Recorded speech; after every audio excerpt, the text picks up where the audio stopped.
Estamos de vuelta en Sitio Magazine, en la Sitio de La Rioja. Los martes, ya saben, nos gusta echar un vistazo, recordar el patrimonio artístico, cultural, paisajístico también de nuestra comunidad. Lo hacemos de la mano de Ríos a Nostra y esta semana de la mano de Isaac Martínez. Hola Isaac, ¿qué tal? Muy buenas tardes. Bienvenido. Hace unas semanas nos hablaste de las Torres Fuerte de la parte de La Rioja Baja. Claro. Y ahora nos toca La Rioja Alta. Claro, toca la segunda parte. O sea, este año va a ir mucho de castillos. Muy bien. Tenemos que reivindicarlos un poco más.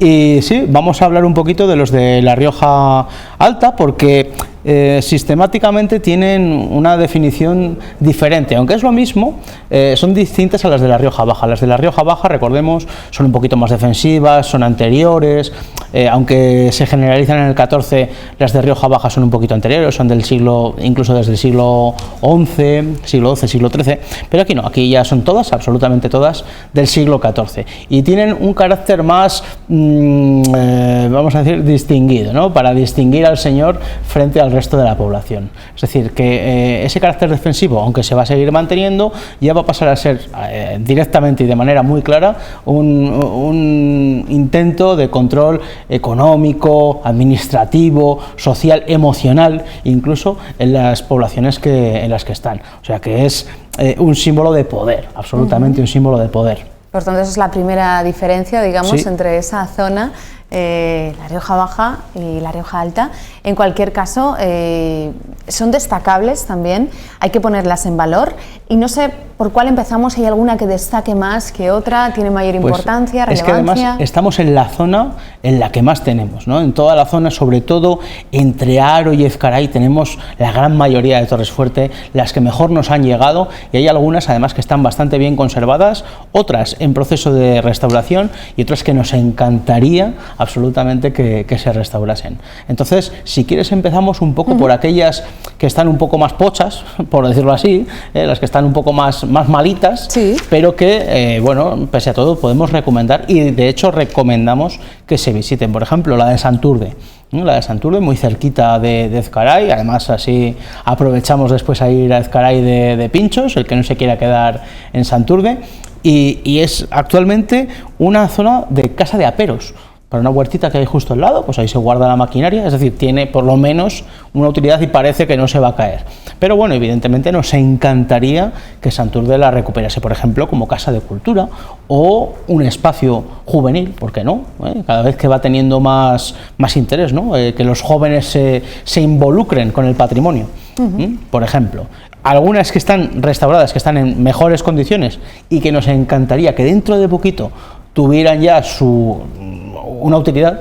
Por ejemplo, tenemos la de Anguciana, ¿no? A mí la de Anguciana es de mis favoritas, además la única que tiene una doble coronación, una original del siglo XIV, restauradas las dos, y otra de 1930, que cuando en un momento muy determinado ese edificio era parte de un convento, bueno, pues los monjes decidieron hacer una segunda corona de hormigón, que empezó a ponerse un poco enfermo, porque también los materiales enferman, a finales del siglo XX, y se restauró, se consolidó, y la verdad es que ahora pues es bastante curiosa.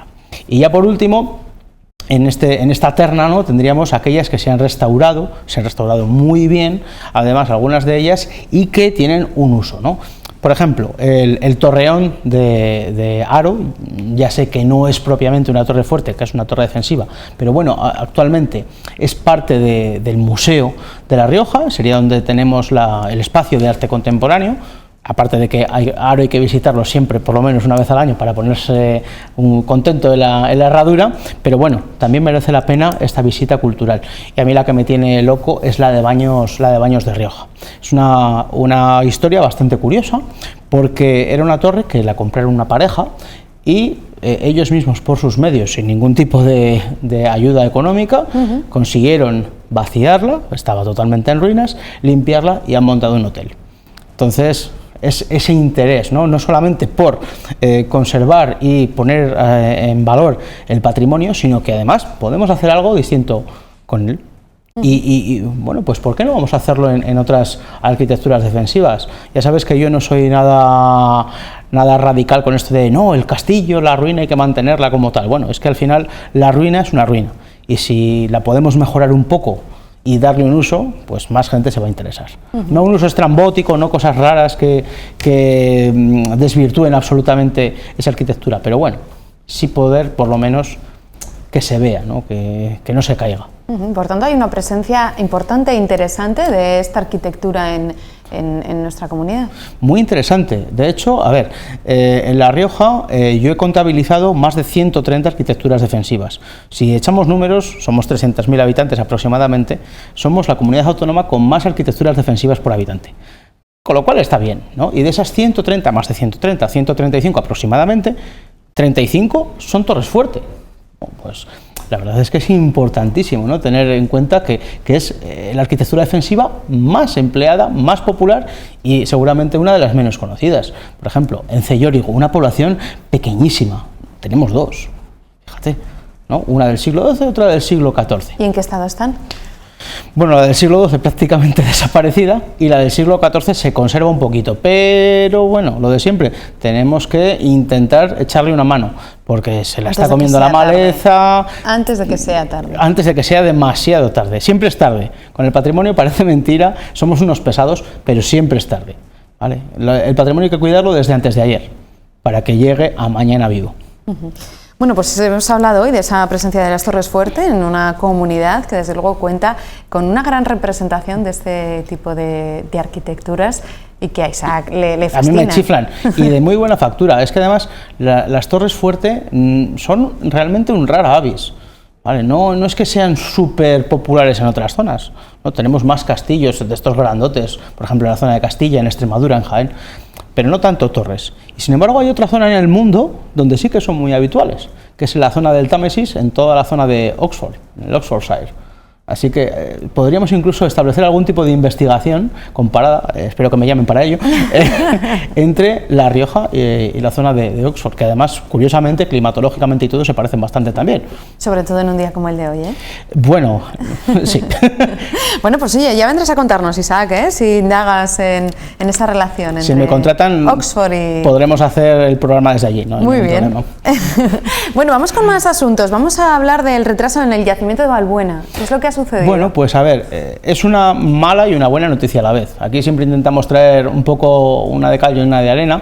En este caso yo creo que es un poco de las dos, porque es una mala noticia, ya que se vuelve a retrasar la apertura de ese yacimiento de Valbuena para todos los logroñeses y todos los riojanos y aquellas personas que se quieren acercar, pero bueno, es por una buena causa. Se ha descubierto un tramito de muralla del siglo XVI que ha parecido que se desconocía que estaba ahí, o si no se desconocía, no lo conocía demasiada gente, y hay que consolidarlo, hay que estudiar a ver cómo está en su parte interna, cómo está el alma de esa muralla y actuar en consecuencia. No podemos desvirtuar un trozo de muralla del resto del yacimiento, con lo cual yo creo que siempre hay que mirar en pos de ese yacimiento y, como otras veces se equivocan y lo decimos, en esta ocasión, para mí, el Ayuntamiento acierta en retrasarlo y hacer un estudio un poco más pormenorizado de ese aspecto. Bueno, pues ahí estaba la noticia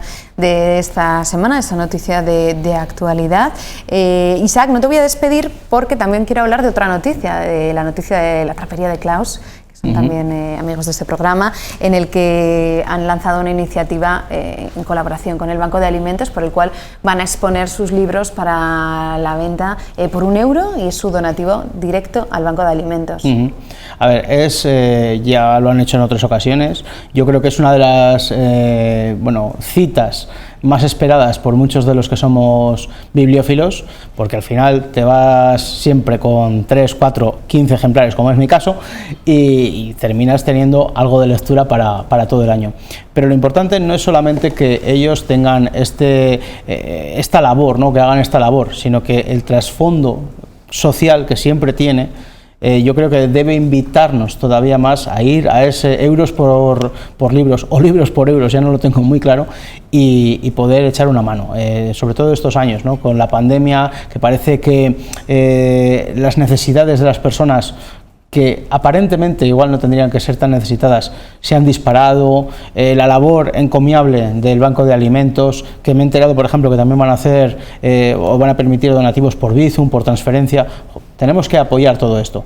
Y la Trapería de Claus, ¿qué voy a decir? Soy uno de los habituales, uno de los parroquianos, y siempre está bien ir, encontrar alguna cosa, no solamente de antigüedades o coleccionismo, porque tienen, por ejemplo, una de las colecciones de bibliografía sobre temática riojana más envidiables de toda La Rioja, incluyendo incluso a las bibliotecas. O sea que recomendable siempre ir, y más por esta buena causa. Y más en este caso, estará abierta esta exposición desde el 23 de noviembre hasta el 4 de diciembre, de 11:30 a 2, de 5:30 a 8, y ya saben, es una exposición en la que se les entregará un libro o un CD incluso por €1, y toda esa recaudación va para el Banco de Alimentos. Gracias, Isaac Martínez. A vosotras. Vamos a escuchar lo que decía David Antón de la Trapería de Claus y el presidente del Banco de Alimentos de La Rioja.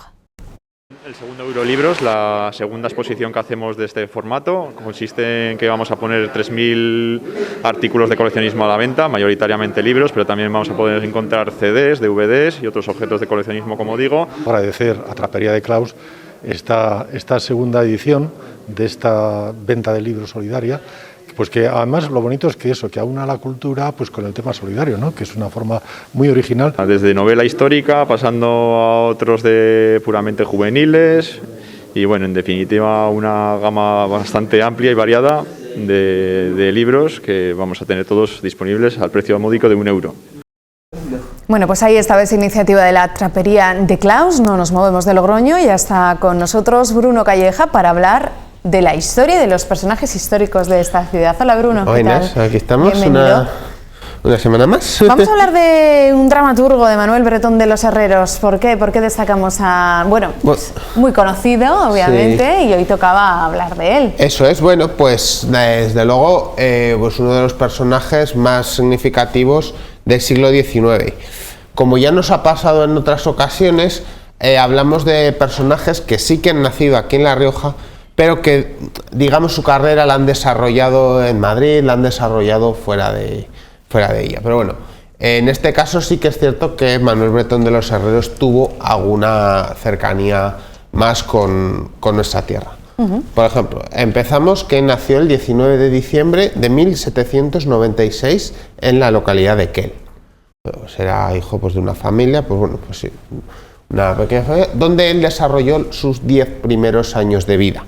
Y su infancia, digamos, pues empezó a tener su primer contacto con la literatura.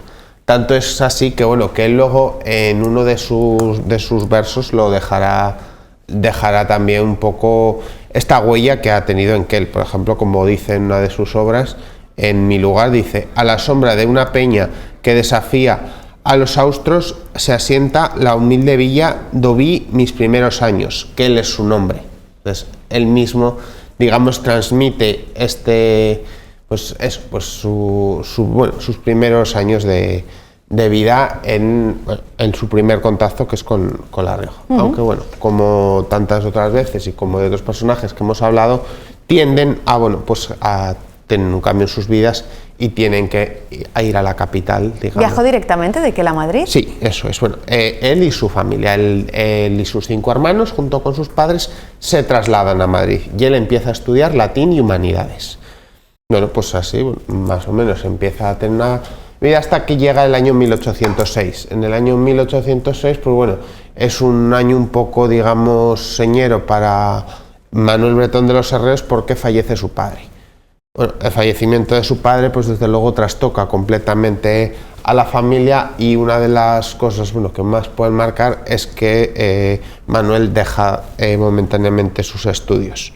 Y bueno, pues empieza a tener, en cambio va a vivir con un tío suyo, y posteriormente se alistará al ejército en 1822. Con la Guerra de la Independencia se alista como voluntario. Eso es un poco más adelante, efectivamente. Pero bueno, más con la Guerra de la Independencia también vino a luchar, digamos, contra lo que vino después, contra los 100.000 hijos de San Luis, que son una intervención para restaurar, intervención por parte del rey de Francia para, intentar reponer a la figura de Fernando VII. Pero pues él, desde luego, en este papel de militar que tuvo, pues participó en la defensa de Cartagena y bueno, participó en diferentes batallas. pero en una de ellas, bueno, pues los liberales fueron derrotados y él vuelve a Quel, se refugia en Quel y desaparece durante un tiempo, digamos, desaparecido, bueno, y se refugia en nuestra localidad, donde pasará unos años. También estuvo en la zona de la costa valenciana. Eso es, estuvo, digamos, bueno, eso es uno de los contextos de esta lucha de los liberales contra ese intento de Fernando VII de reafirmar su poder. Pues bueno, uno de ellos, desde luego, como digo, pues es en Cartagena, es donde tiene, digamos, uno de sus focos de atención y bueno, donde él desarrolla parte de esta vida militar. De esa costa levantina nos vamos hasta Aquel, vuelve a Aquel. Eso es. Y hay un episodio en la etapa personal, en la etapa más vital, se casa. Eso es, bueno, sí, él se casa en 1837 con doña Tomás Andrés y Moyano, que es hija de una familia de médicos de Madrid, de una familia pues con bastante renombre. Esto, bueno, pues coincide con la época ya de auge de ese literato que será don Manuel Bretón de los Herreros. En 1831 él estrena la que será una de sus obras maestras, que es Marcela o a cuál de los tres. Que bueno, en esta obra nos cuenta cómo una mujer pues tiene que elegir entre tres pretendientes, elegir libremente cuál quiere que sea su esposo. Entonces, bueno, pues es tiene una muy buena aceptación entre el público, que empieza a aclamar a la figura de Manuel Bretón de los Herreros. Bueno, pues tiene diferentes intervenciones, incluso empieza a tener también ya cargos en periódicos, empieza a escribir y empieza a acercarse a ese mundo cultural y poético que se está viviendo en el Madrid del siglo XIX. Conoce a poetas como Larra, Espronceda, digamos, a los grandes literatos del momento. Pero bueno, sí que es cierto que, como has comentado, pues el matrimonio de don Manuel Bretón de los Herreros, pues sí que digamos que a él le puede llegar a ese gozo que buscan muchas veces los poetas románticos, porque él sí que, bueno, se dice que desde luego que se casan enamorados y que, bueno, de hecho tienen una vida muy buena y muy próspera. Pero claro, él, digamos que a diferencia de los otros poetas o escritores de su generación, que muchas veces pues el romanticismo es eso, a veces evadirse un poco de la realidad, pues bueno, él digamos que encontró su sitio y llegó a ser bibliotecario general de la Biblioteca Nacional, y también secretario de la Real Academia Española, unos cargos pues muy importantes para la figura que fue Manuel Bretón de los Herreros. Bueno, pues un dramaturgo, poeta, periodista también. También fue periodista. Eso es, y bueno, pues tuvo dos décadas de muchísimo auge. Su obra es muy bien valorada hasta, básicamente hasta mediados de siglo. Que bueno, que ahí tiene una pequeña crisis, digamos, a nivel personal y a nivel... En la mitad del siglo, la mitad del siglo XIX, pues se supone un cambio importante. El mundo empieza a cambiar más rápido de lo que lo había hecho eso. Y bueno, y eso a él también le afecta en el mundo literario. Y bueno, se ve reducida considerablemente su producción literaria, llegando pues bueno a que incluso se dice que ya no es tan bien acogida a veces entre la crítica. Y bueno, y él pues se siente que no tiene un sentimiento de una mala situación personal. Incluso en 1849 llega a publicar una obra de manera anónima, no sin firmarla. Y bueno, pues la verdad que esa obra gustó mucho entre el público, aunque bueno, pues, el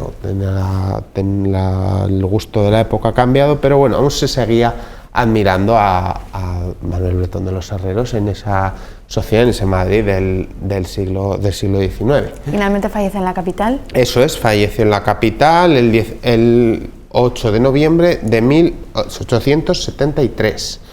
Una edad pues ya también pues bastante avanzada para lo que era la época.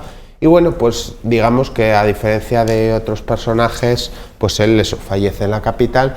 Pero bueno, será pronto este propio Logroño quien también le rendirá un homenaje, como en el momento que a principios del siglo XX el Teatro Quintana es rehecho, ya no se le bautiza como Teatro Quintana, sino como Teatro Bretón de los Herreros, en homenaje a este destacadísimo dramaturgo riojano. Desde luego que sí, que hoy hemos querido un poquito glosar su figura, de la mano de Bruno Calleja. Gracias, Bruno, te veo la semana que viene.